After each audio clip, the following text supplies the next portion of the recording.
آج ہم ایک ایسے سوال پر غور کرتے ہیں جو شاید انسان کی پوری زندگی کا سب سے بنیادی سوال ہے۔ میں کون ہوں؟ ہو ایم آئی؟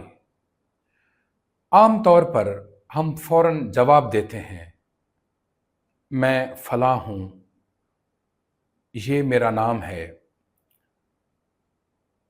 یہ میرا خاندان ہے، یا یہ میری ذات ہے، یہ میرا پیشہ ہے، یہ میرا مذہب ہے، اور یہ میری قومیت ہے۔ لیکن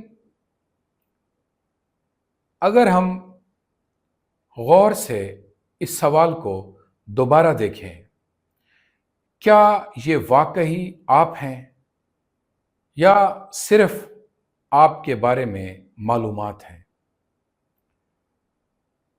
اگر آپ کا نام بدل دیا جائے، کیا آپ بدل جائیں گے؟ اسی طرح اگر آپ کی ملازمت ختم ہو جائے تو کیا آپ بھی ختم ہو جائیں گے؟ اگر لوگ آپ کی تعریف کرنا چھوڑ دیں، کیا آپ کی حقیقت بدل جائے گی؟ پھر یہ میں کیا ہے؟ ذرا اپنے اندر دیکھیں۔ جب آپ کہتے ہیں میں، تو اس میں کیا شامل ہوتا ہے؟ آپ کی یادیں، آپ کے ایکسپیرینسز، آپ کی کامیابیاں، آپ کی ناکامیاں،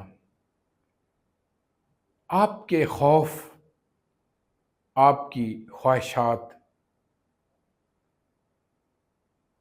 اسی طرح دوسروں کی اوپینین آپ کے بارے میں، اور آپ کی مختلف آئیڈینٹیٹیز، آپ کی مختلف شناختیں، یہ سب مل کر ایک تصویر بناتے ہیں، اور آپ اسی تصویر کو میں سمجھنے لگتے ہیں۔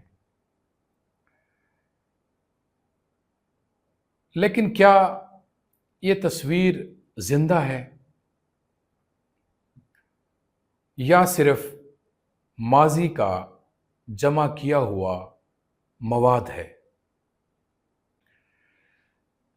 جب کوئی آپ کی تعریف کرتا ہے، یہ میں خوش ہو جاتا ہے۔ جب کوئی تنقید کرتا ہے، یہی میں زخمی ہو جاتا ہے یا پریشان ہو جاتا ہے۔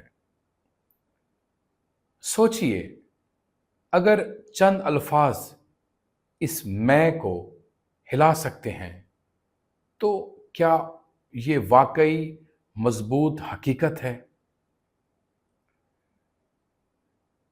شاید نہیں۔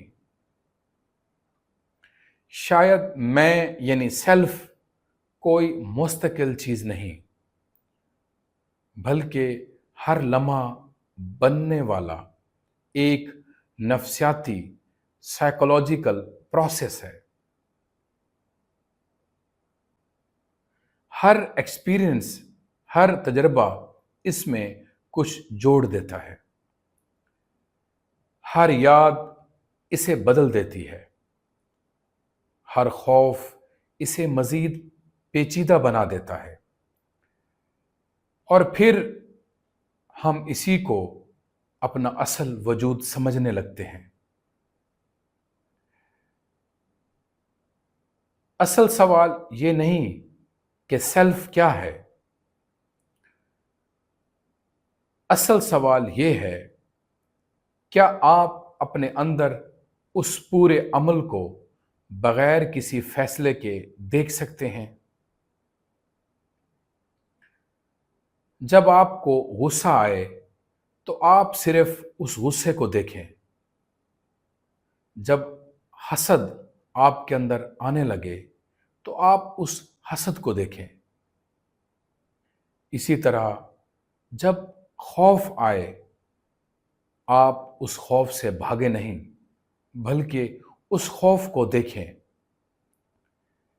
صرف مشاہدہ کریں، اس کا ایکسپیرئنس کریں، کیونکہ جب دیکھنا مکمل ہو جاتا ہے تو سمجھ یا انڈرسٹینڈنگ پیدا ہوتی ہے، اور جہاں حقیقی سمجھ ہو وہاں تبدیلی کوشش سے نہیں آتی، بلکہ خود بخود آ جاتی ہے۔